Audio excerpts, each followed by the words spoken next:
All right, on Thursday and Friday, we introduced a new topic. We are going to be talking about inferencing.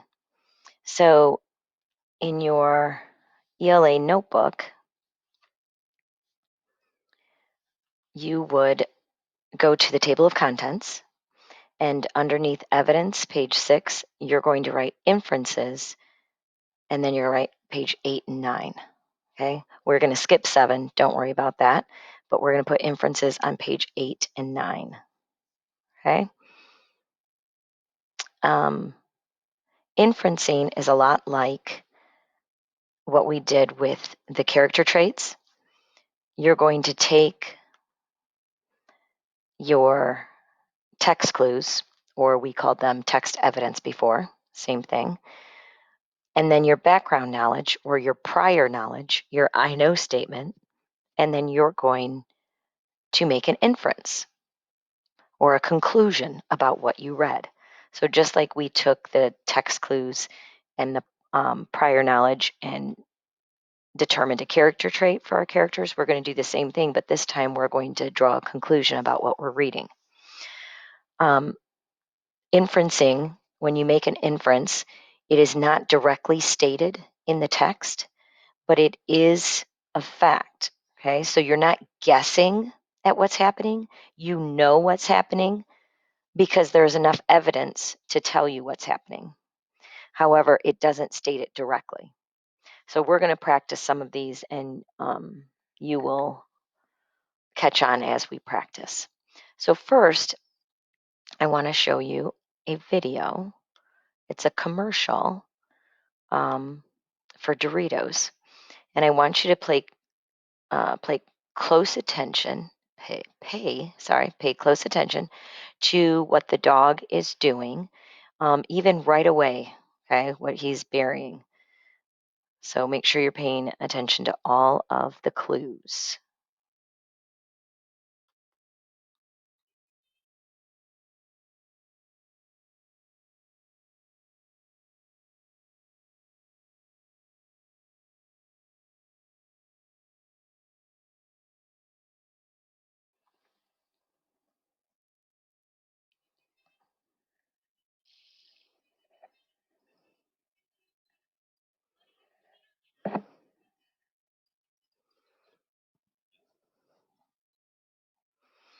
Okay, so what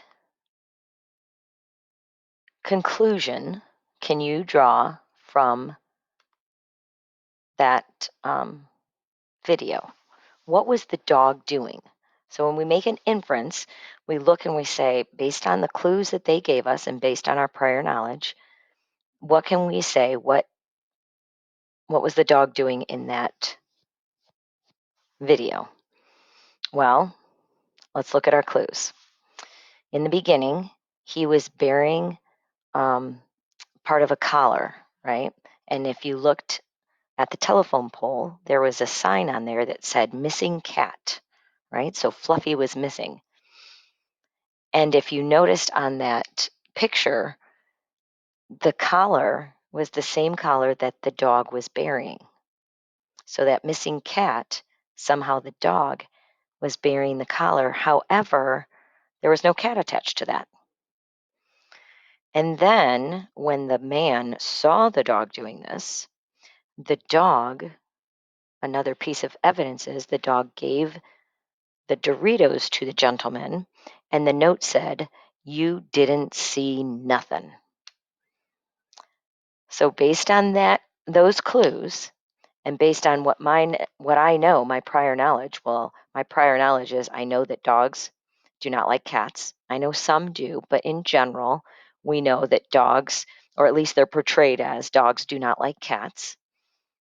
I know that when you want someone to keep a secret, sometimes you bribe them with something that they really want. And in this case, uh, the Doritos company is saying that the Doritos is worth it, right? That's valuable enough to bribe someone with.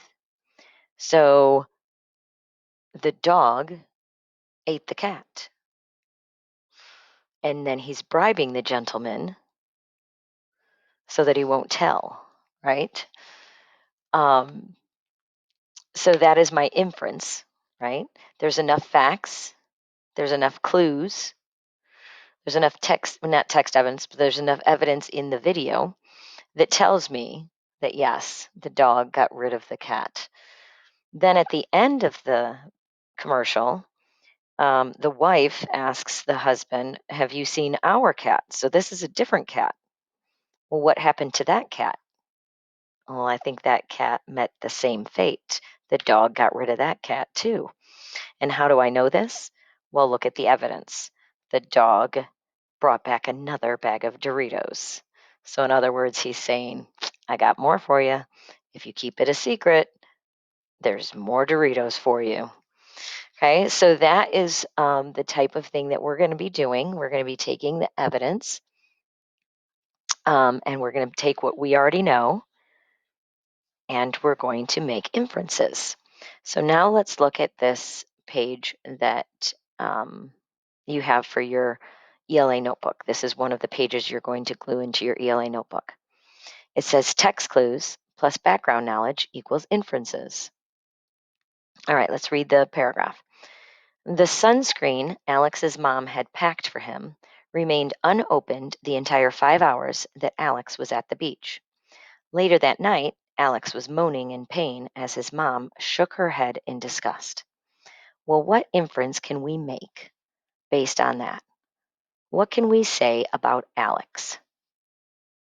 Well, we can say that Alex was sunburned, right? And we know that he's sunburned. Well, let's give some text clues. So we'd write in here, oops. Oh,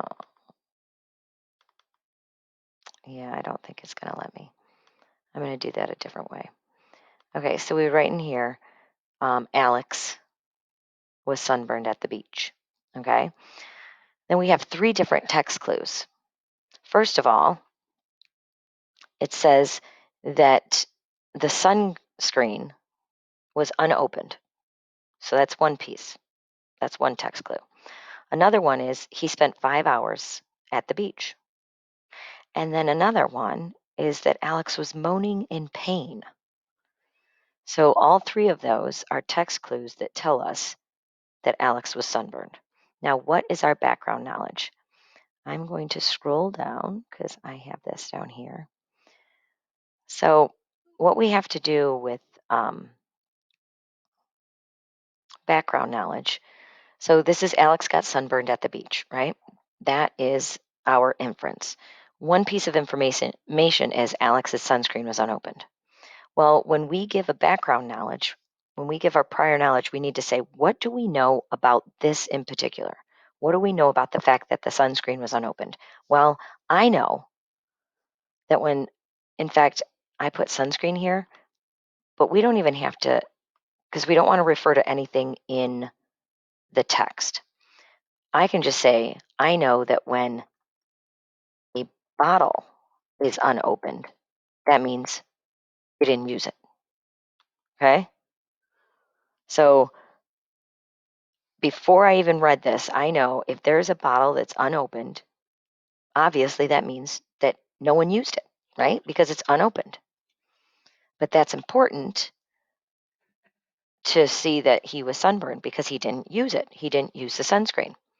Another piece of information we said was that Alex was at the beach for 5 hours. Oh, I didn't put for 5 hours. Forgot my preposition there. Okay, Alex was at the beach for 5 hours. Well, I know that when, well, I don't even want to put this because we don't want to put it specific to the story. I know that when you are in the sun for a long time without sunscreen, you may get burnt, right? So notice that my background knowledge, my prior knowledge, does not give any characters' names. It does not say anything specific about the story. It's what I knew before I even read the story. However, the text clues give the characters' names because that comes directly from the text. Okay. So the fact that Alex was at the beach for 5 hours, and I know that when you are out in the sun, right? When you're in the sun for a long time without sunscreen, you may get burnt. That tells me that Alex got burnt. The last piece, and this is probably the most obvious one, is Alex was moaning in pain. Okay. Give the evidence directly from the text. Well, I know that sunburn hurts. So if he's moaning in pain and I know that sunburn hurts, well, Alex got sunburned at the beach. Okay. Another inference that we can make is about Alex's mom. I know from reading the story that Alex's mom was upset with him for not wearing sunscreen, right? Well, my evidence is Alex's mom shook her head in disgust.